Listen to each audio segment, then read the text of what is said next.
Good evening, teacher. Hello, good evening, Estefania. How are you? Is everything okay? Yes, teacher. And you? Great. Everything is fine. Thanks for asking. Let's begin then with this practice. You know how this works. The sound is already over there. Let's listen to this and we're going to have a conversation about it. All right? Let's pay attention, please, Estefania. Okay, teacher. Okay, if I asked about the earliest thing you can remember, I'll bet for most of you, your earliest memory would be from about age 3, right? Well, that's true for most adults. We can't remember anything that happened before the age of 3. And this phenomenon is so widespread and well documented, it has a name. It's called childhood amnesia and was first documented in 1893. All right, so this is going to be today's topic and today's lecture. What were you able to get from this part? Talking about the memory that we can remember the things that happen us when we are 3 years old, I think. Before that, we have a amnesia, childhood amnesia, something like that. Okay, good. Amnesia, right? Amnesia. Okay. Good. Very good. Yes, that's the main idea over here.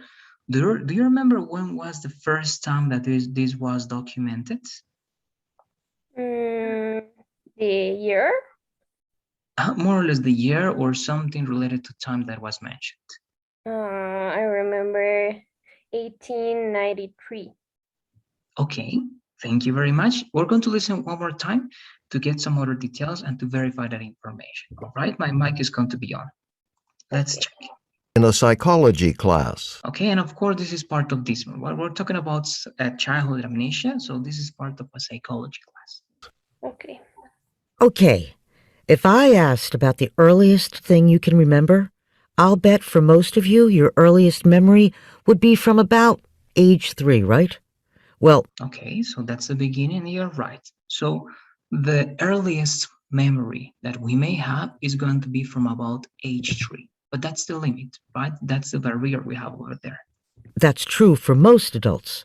We can't remember anything that happened before the age of 3. Good, right? And this is something that you mentioned as well. We cannot remember anything that happened before the year, right? The age 3. And this phenomenon is so widespread and well documented, it has a name. It's called childhood amnesia and was right. So it's the childhood amnesia, and it's very well documented. And here we're going to mention the year. First documented in 1893. Good. All right, 1893. Let me listen to that once again. And was first documented in 1893. There you go. Yes. So let's keep going. Now we have to pay attention to the following, Stefania. They are going to mention a very interesting, all right, author and a person that worked with this kind of thing related to psychology. Pay attention to that and all the details that she's going to mention. All right, let's go. Okay. As I said, this phenomenon refers to adults not being able to remember childhood incidents. It's not children trying to remember events from last month or last year. Of course, it follows that if you can't remember an incident as a child, you probably won't remember it as an adult. Okay? So why is this? What are the reasons for childhood amnesia? Well, once a popular explanation was that childhood memories are repressed. The memories are disturbing, so that as adults we keep them buried. And so... Okay, so here she mentions like the first theory, okay, the first explanation. She didn't mention that author, as I told you before, but she mentions the first idea of why this happened. So what can you tell me about this part? Were you able to identify the first theory? Yes, teacher. I think, first, what is disturbing? Very close actually to the Spanish, right? Disturbing. Something disturbing is something that is going to be traumatic. Okay, something very strong, all right, something very strong for you to handle, and you're going to have sequels about it.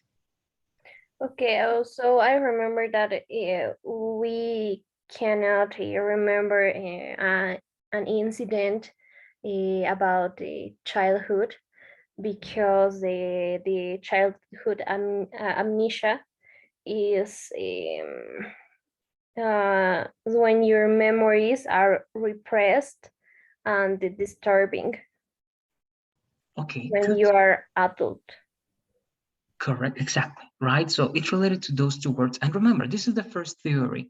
But if you analyze the way she's saying this, she doesn't believe, I think that she doesn't believe this in this theory, but she's mentioning it. Okay, could be. Some theories say that. I'm going to play again to get some other important words, but you're right. Repression and disturbing memories.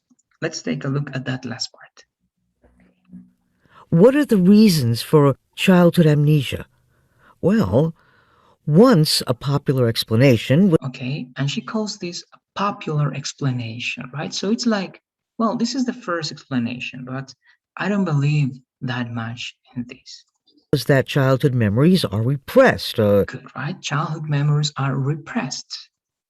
The memories are disturbing, Okay, as you were saying, so that as adults we keep them buried. we keep them buried, right? What is buried?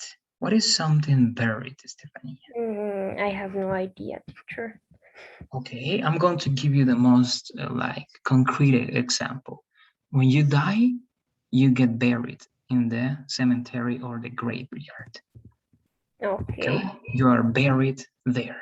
So you imagine, right? If you buried bad memories, it means that they are repressed and inside, deep inside your mind, right? That's to be buried. Do you get that word? Yes, teacher.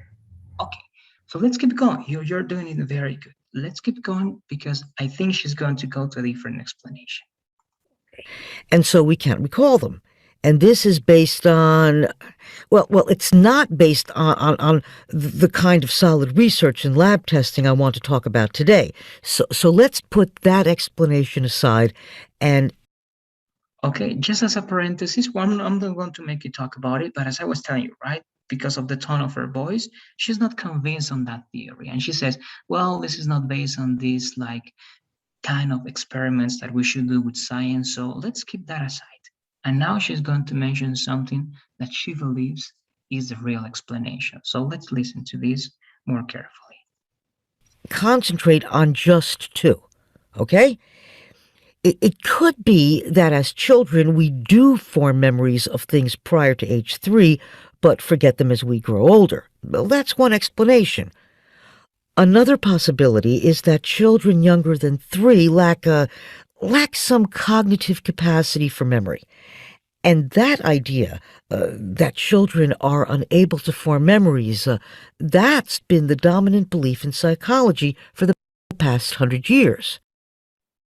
Okay, what can you tell me now about this last part, Estefania, in general? Mm, that children cannot form memories. And I don't know, the other explanation was that the memories, we cannot memories, I don't know, create memories before age 3, did the same that I mentioned before. Okay, yes, and actually you got the best word over there. The first one is going to be just that we forgot about them, all right? So we don't remember about those memories.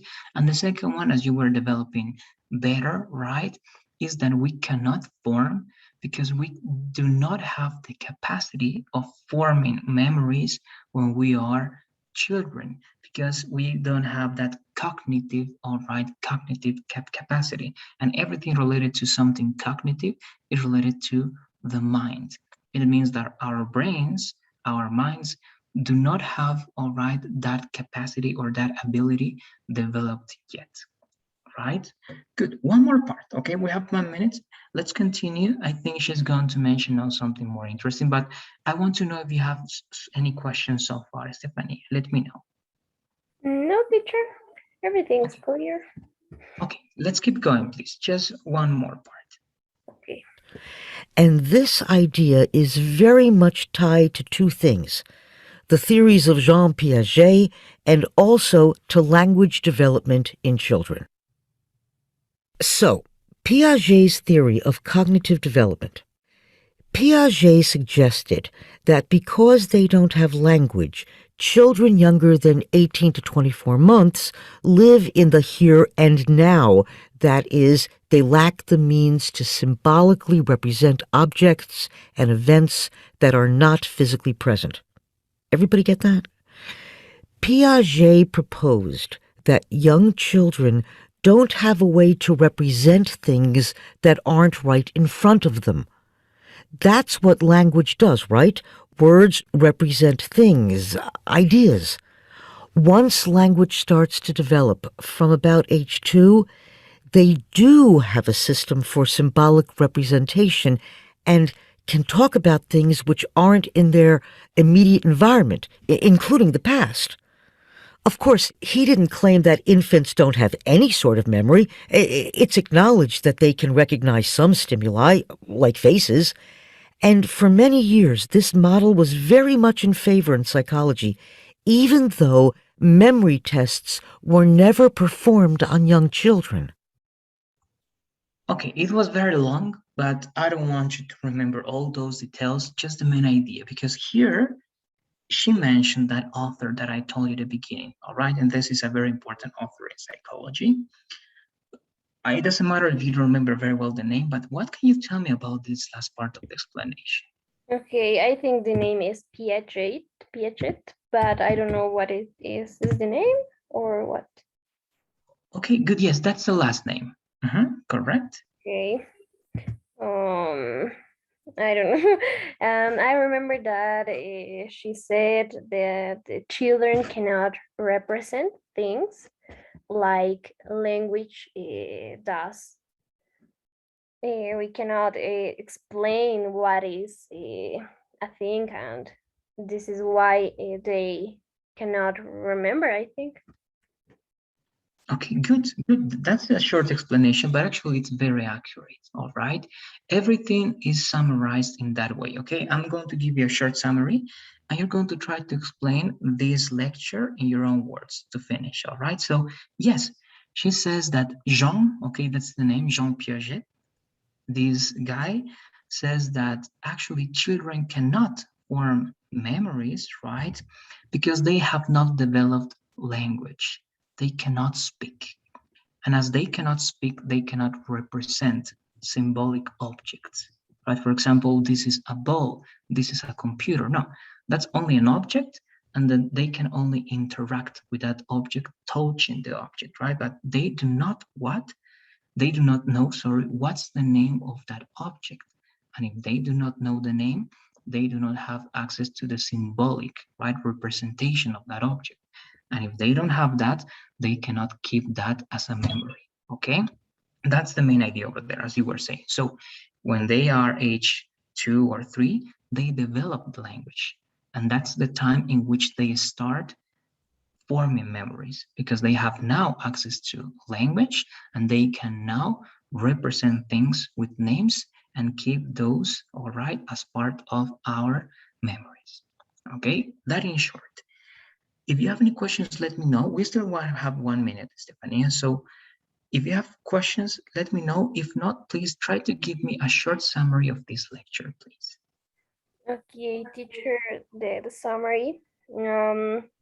She's talking about the memory, and she said that we cannot remember the things that happened before the age 3. The popular explanation is that those memories are repressed and disturbing.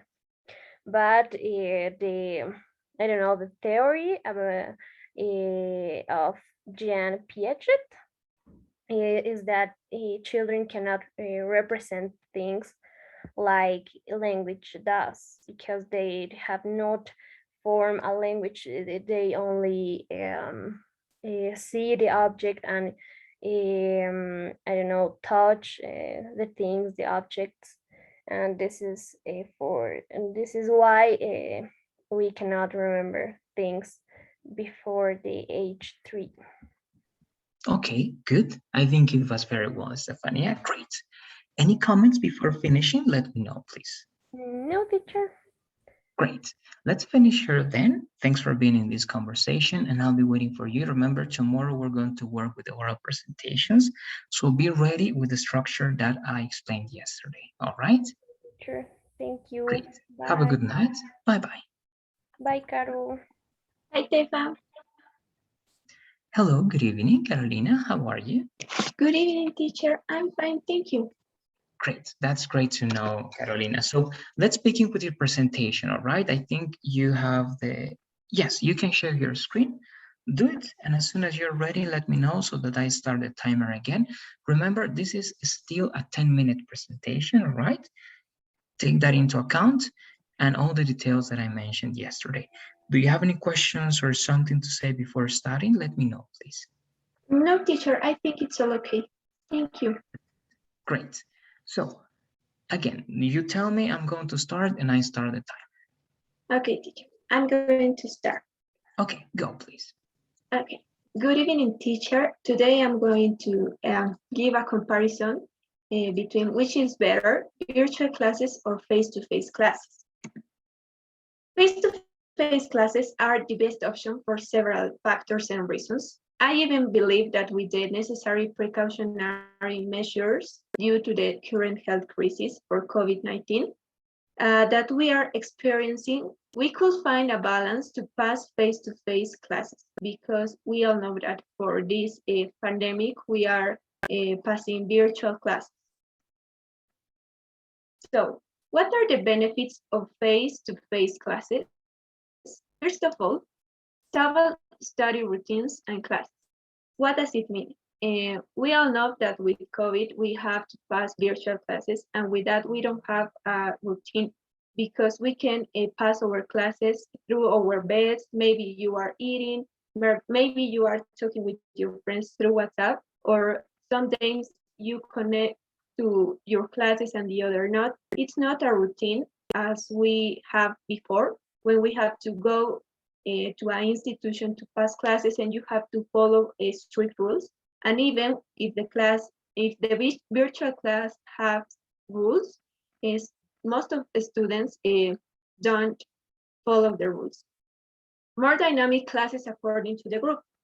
This is another advantage that I think face-to-face classes have, because when we are face-to-face with another person, we have more dynamic activities. We can do activity outside the room. Maybe you can talking with your partners, with your teacher, with people around your age, or maybe bigger or smaller.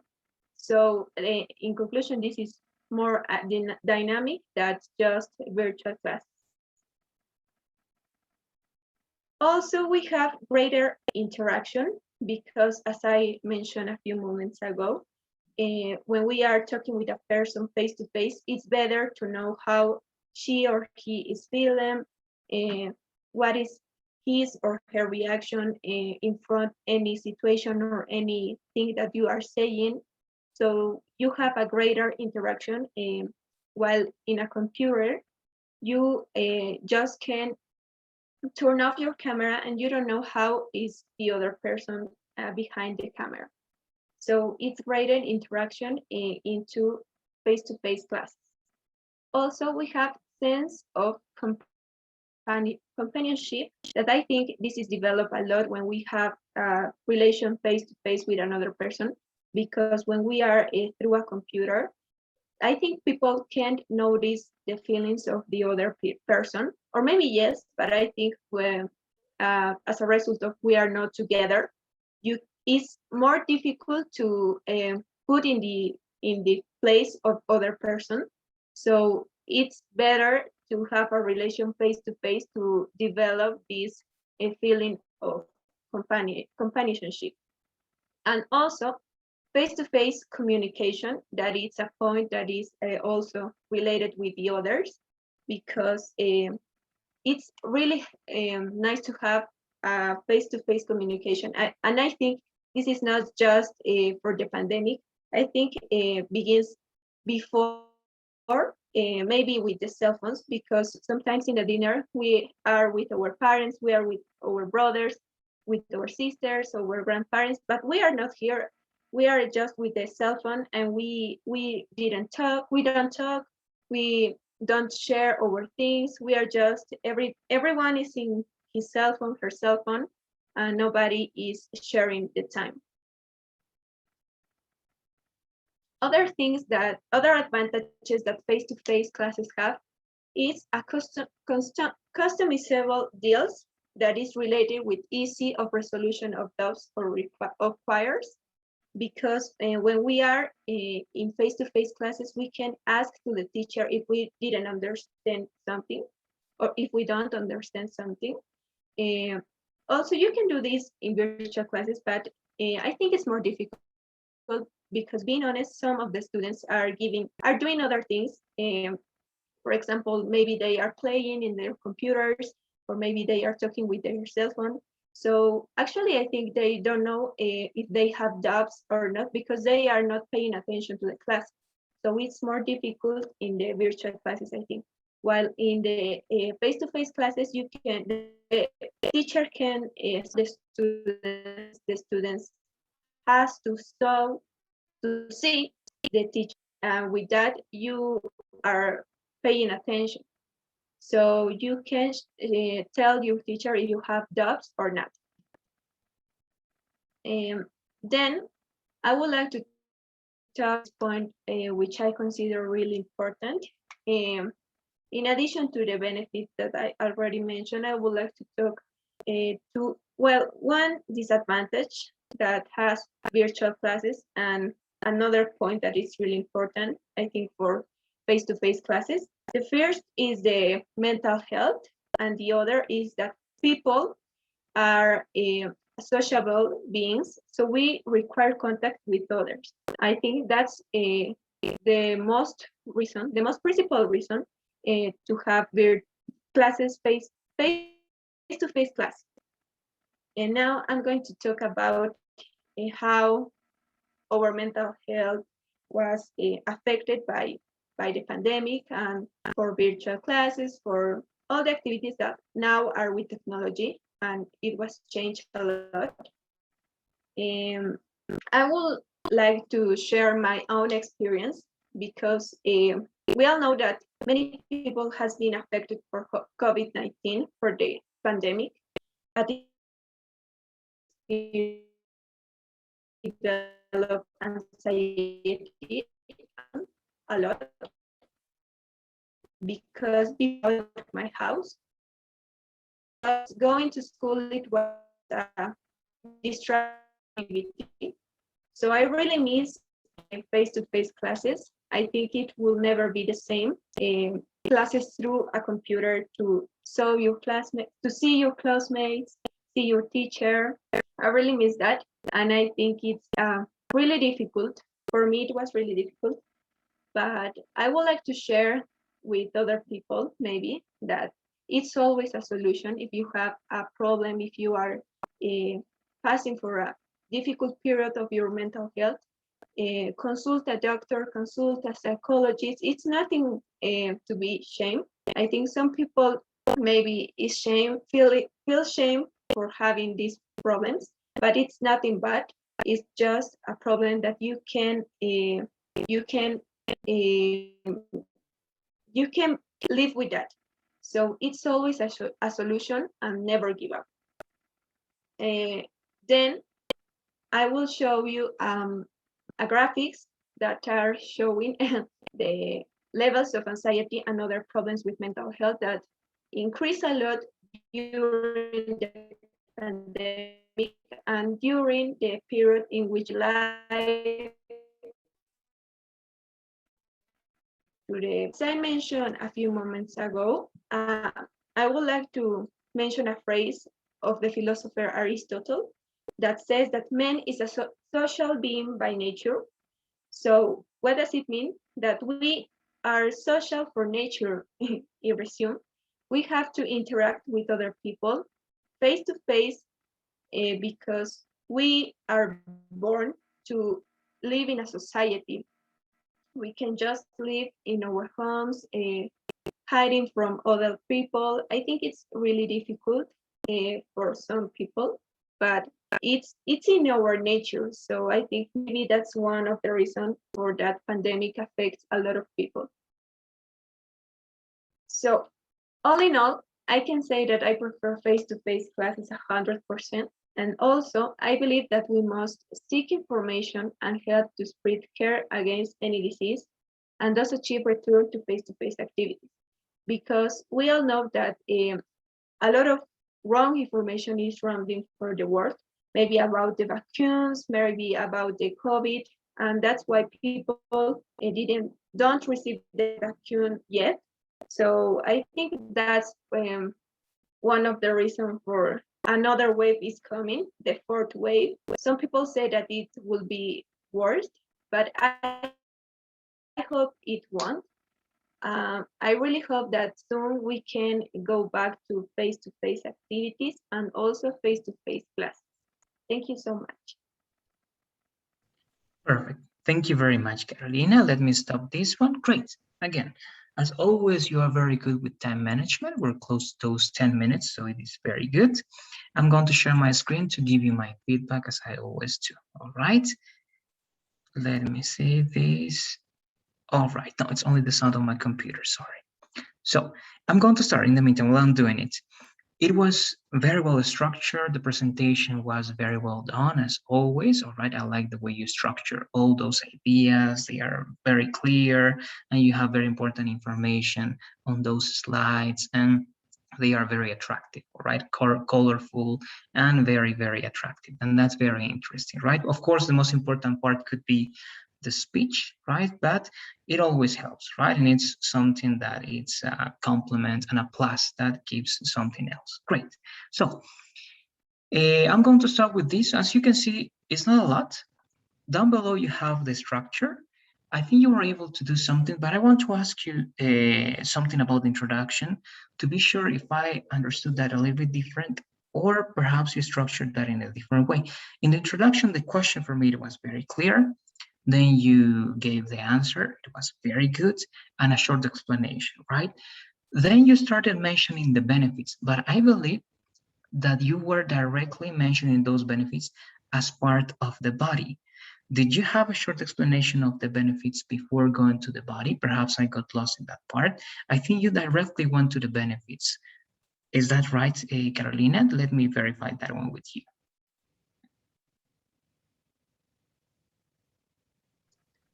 Teacher, yes, I actually didn't know how to extract that part, because at the beginning I just want to mention, but I think it was a kind of redundant, Okay. because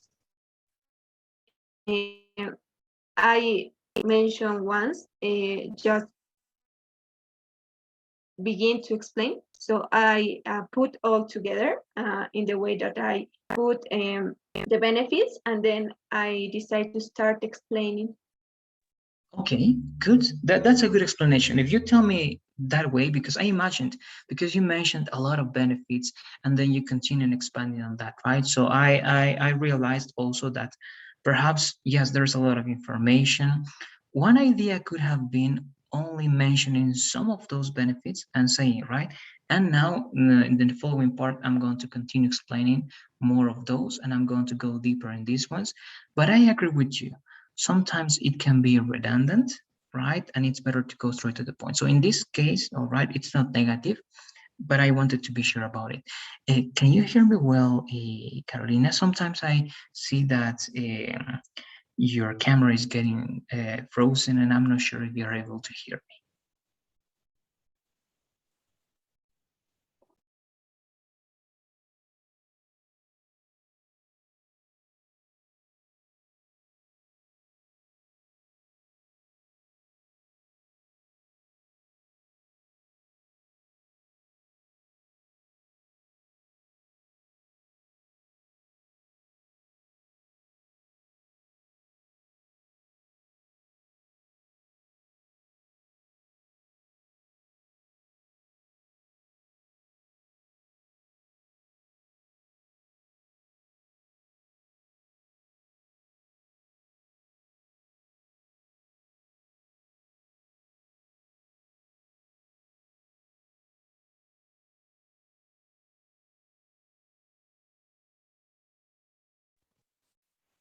Hello, Carolina. Can you hear me? Yes, teacher, sorry. Okay, don't worry. Yes, I noticed that because it was like lagging a lot. I don't know what were you able to hear. This is going to be short, all right? All in all, the words that you need to work on to finish now are going to be here. Only those three for pronunciation. I think the second one is not bad, Carolina, but you mispronounced because you added one more syllable that it was not supposed to be there. All right, so crisis, companionship, and customizable. All right, so crisis, this is the most important. Then you only have these other words, and actually let me copy and paste this with some space over there. Good. And these words over here, not a lot is again, only these ones. And I'm going to explain briefly so that we can finish the presentation and be paying attention to your cell phone. I'm going to be sending you the 3 questions so that you can answer to those ones. And remember, you have to record your answers, all right, and upload it next to this presentation, okay, in the oral presentation section. So here we have more dynamic activities, right? But you mentioned but you don't need because this is plural, right? We have more dynamic activities without the article a. You don't know how is the other person, but remember that was embedded question, so the order is different. That is after the subject. You don't know how the other person is, right? The other person is.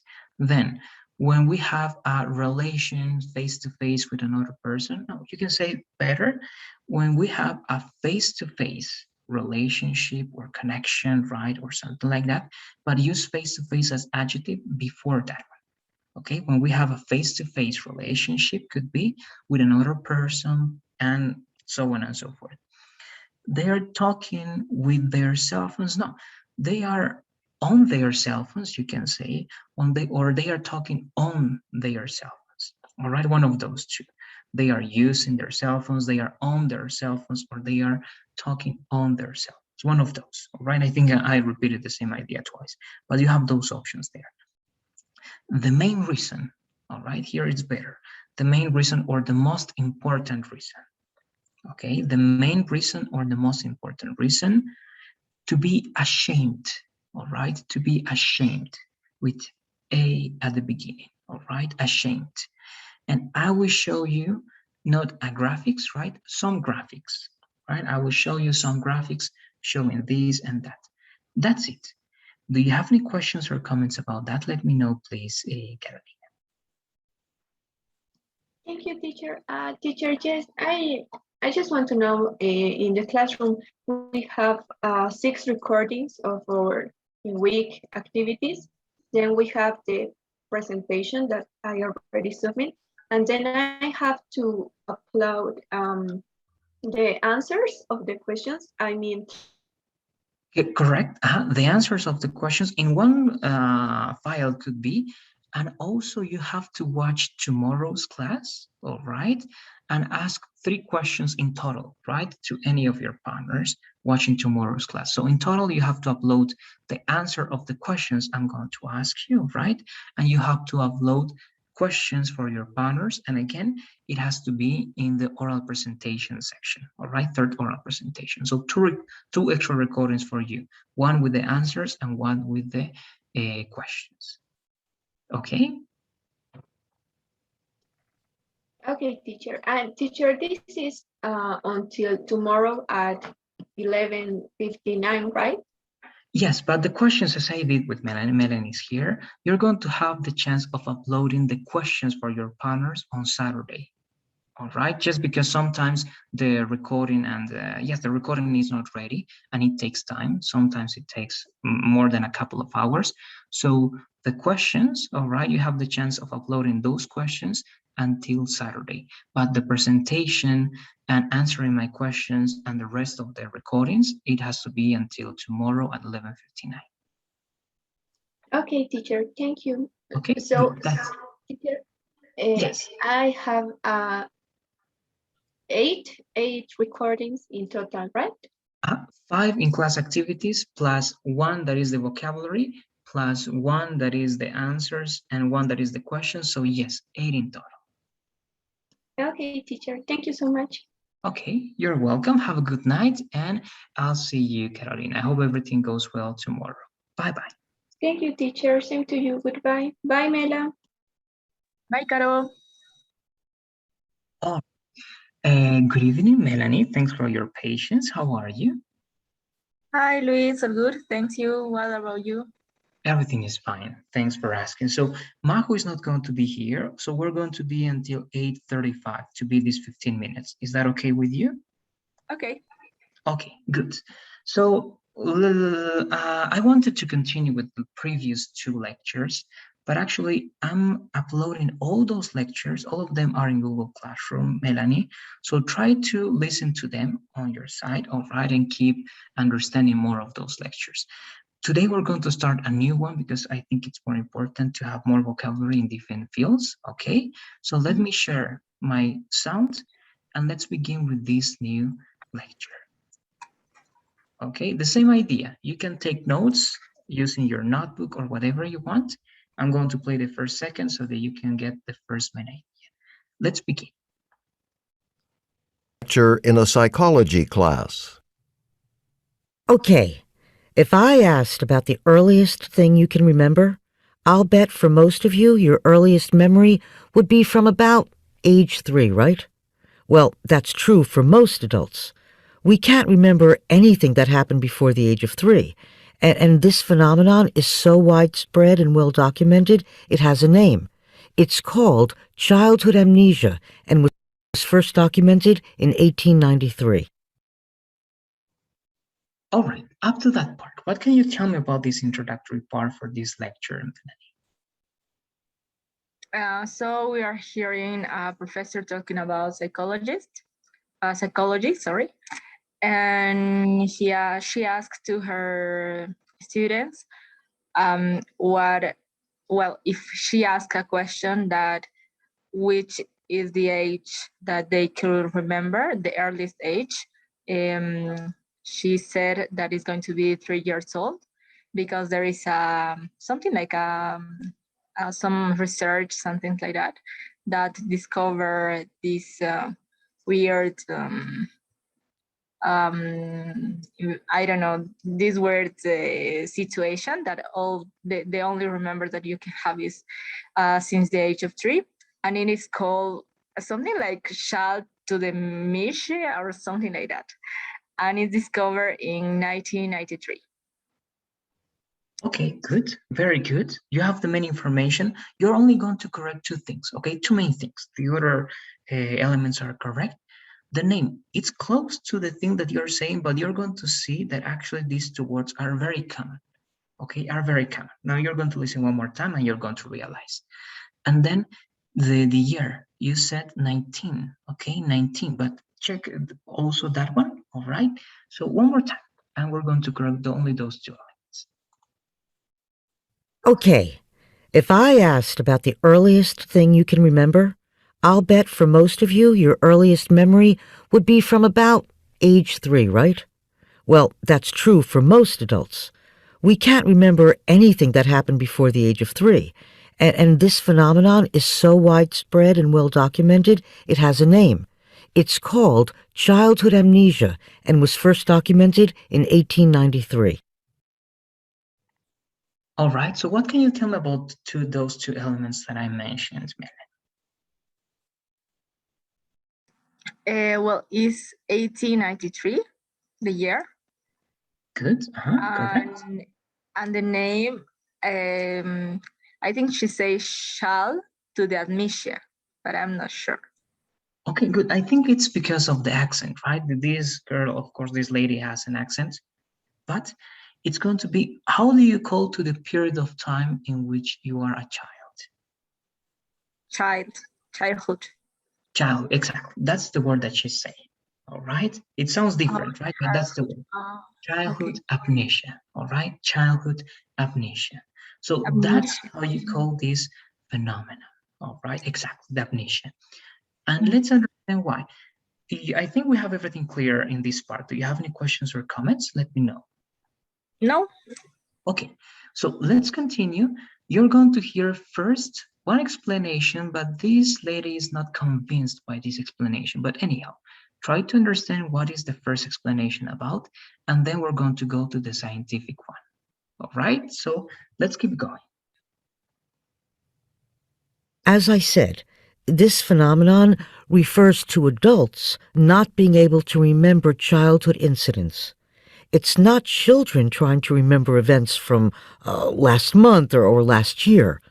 Of course, it follows that if you can't remember an incident as a child, you probably won't remember it as an adult. Okay? So why is this? What are the reasons for childhood amnesia? Well, once a popular explanation was that childhood memories are repressed. The memories are disturbing, so that as adults we keep them buried. And so we can't recall them. And this is based on, well, it's not based on the kind of solid research and lab testing I want to talk about today. So let's put that explanation aside and concentrate on just two. All right, and before going to those two that this lady or I feels more comfortable with, what can you tell me about this first explanation? So she mentioned, I don't know if this is the first explanation or the reason why. She explained a little bit what is this childhood amnesia, and it's just for adults that they can't remember, because if you ask for a child to remember maybe the week before, she or he can remember with any problem. And she mentioned also, if you can catch a situation and you can remember when you are a child, there are a possibility that you can remember when you're adult. She also mentioned that one of the reason that is happening is because the memory of the child is kind of disturbing and it's not really focused. That is what I could understood. Okay, thank you very much. Right, good. In the last part, be careful when you say could, right? The other one is going to be only understand, right? Good. So you were able to understand that one. Yes, you're right. I agree with you. The first part, right? She's saying, but take this into account, right? Of course, if one child is going to be asked about what happened last month, of course, he or she is going to tell you about it, right? But we're talking about adults, right? Adults that cannot remember what happened before the age 3. Okay, so that's like an extra thing that she's saying. But afterwards, she says, and we have here first, right, one kind of explanation, and it's a popular one. And if you realize at the end of that explanation, she says, this is based on, actually, it's not based on something that is scientific, right? And actually, I'm going to tell you this one. This is part of the psychoanalysis theory from Sigmund Freud. Okay, that's psychoanalysis. And in the scientific community, they don't believe that psychoanalysis is science. They believe that it's pseudoscience. All right. That's why this lady is saying, but okay, this is not actually based on real evidence. All right. But again, let's try to go to that part. You said disturbing. Let's get those words once again. So that as adults we keep them buried. Okay, before that one. Or childhood amnesia. Well, once a popular explanation. Okay, and if you listen to this one, this is one explanation. This is a popular explanation. Was that childhood memories are repressed. Okay, so childhood memories are repressed. That's a very important word. The memories are disturbing. Good, they are disturbing, right, those memories? So that as adults we keep them buried. Good, and we keep them buried as adults because they are disturbing, because if we remember those things, they are going to be traumatic and they are going to cause harm. All right, so that's the first idea. I don't know if you have any questions about this first part before going to the short two explanations that this lady believes on. No, any question? Okay, good. So let's listen to these two that are based on scientific facts. And actually the first one is going to be like very obvious, but the second one is going to be something interesting. And she's going to mention one guy. All right, this is going to be long. Try to take some notes if you can, please, Melanie, to understand what happens with this second explanation. And this is based on, well, it's not based on the kind of solid research and lab testing I want to talk about today. So let's put that explanation aside and concentrate on just two. Okay, here we go. Okay? It could be that as children we do form memories of things prior to age 3, but forget them as we grow older. Well, that's one explanation. Another possibility is that children younger than 3 lack some cognitive capacity for memory. And that idea, that children are unable to form memories, that's been the dominant belief in psychology for the past 100 years. And this idea is very much tied to two things: the theories of Jean Piaget and also to language development in children. So, Piaget's theory of cognitive development.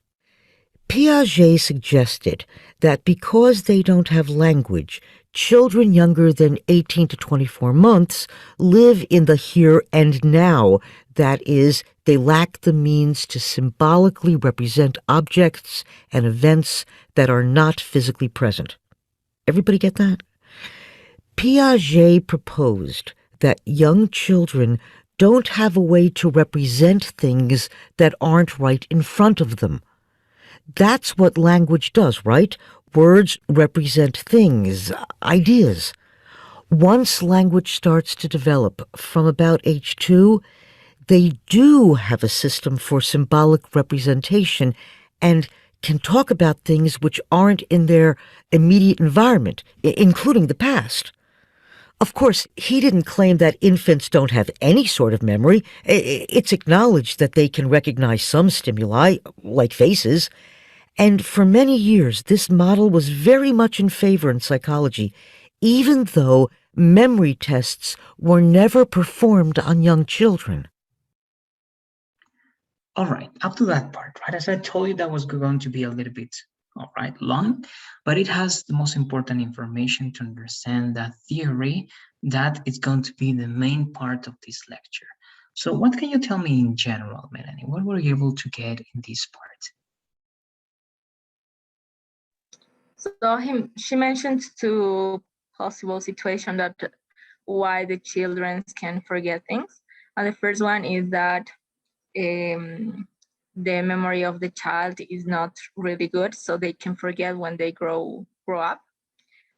So this is one theory, and the other is that the child that has more than 3 years has more capacity of create some memories, and this is the theory that psychologists is supporting with different explanation.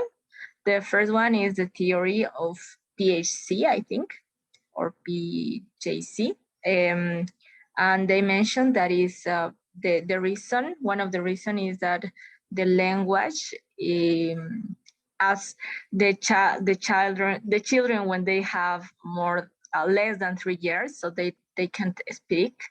So it's really difficult for them to represent the things because they don't know what are these things. However, when they start speaking, they can put like a name to these things, and they are going to start to create this type of memories.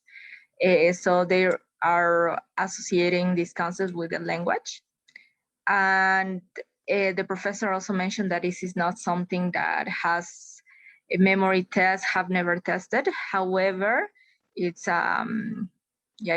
something really important that they have in this field, I think. Okay, great. Thank you very much. I think that's very accurate. All right, you were able to get all the most important information and some other details that are not going to be important and worth mentioning, but the main ideas. Great. Okay, very good. Just the thing to complement you were saying, right? That word that she was saying actually is the last name of this person, all right? It's Jean Piaget, okay? And Jean is the first name and Piaget is going to be the last name. All right, so that's the word that you were saying, Piaget, and that's the theory that he developed related to how, right, the language is developed and how it is related to the form of memories, right, after the age 3. That's it. Again, that was just to check some words for this field. I think that you were able to understand everything perfectly. I don't know if you have any questions or doubts about it, Melanie. Let me know, please, if you do. About these parts, no, but just a quick reminder that tomorrow I have a conference and I'm going to be present in class, but half an hour late. Yeah, it's okay. 8:30, right? You told me you're going to be 8:30. It's okay. So be at that time. Then I think some of your partners are going to work on their presentations. You can ask one of them 2 questions and the other one, so that you have the 3 questions that you need. All right. And that's it. All right. That's it, Melanie. Then I think we're okay. I'll be waiting for you tomorrow at that time. And well, thanks for being here and have a good night. Thanks, Luis. You're See you welcome. tomorrow. Bye-bye. See you. Bye.